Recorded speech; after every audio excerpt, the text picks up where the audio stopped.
एका चिमुकलीवर अत्याचार झाला आणि तुम्ही पेढे वाटताय। बंगालमधील विजयाच्या भाजपच्या जल्लोषावर प्रणिती शिंदेंचा संताप। तर प्रणिती शिंदेंनी प्रत्येक घटना राजकीय दृष्टिकोनातून पाहू नये, गिरीश महाजन यांचं उत्तर। पश्चिम बंगालमध्ये भाजपच्या विजयानंतर वाद सुरूच। टीएमसी पक्षाच्या कार्यालयाची तोडफोड। तृणमूलचे नगरसेवक सुशांत घोष यांच्या कार्यालयाची तोडफोड। चिरडी जमीन गैरव्यवहार प्रकरणी अत्याचारी भोंदू अशोक खरातला 9 मे पर्यंत पोलीस कोठडी। 4 दिवस पोलीस कसून चौकशी करणार।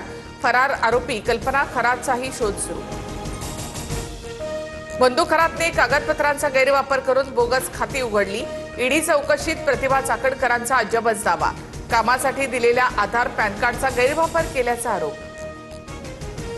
पालघरच्या पुस्तकातील 85 प्रश्न जसेच्या तसे। प्रश्नपत्रिकेतील 100 पैकी 85 प्रश्न एकाच पुस्तकातून घेतल्याचं समोर। विजय वडेट्टीवार सुप्रिया सुळेंकडून चौकशीची मागणी।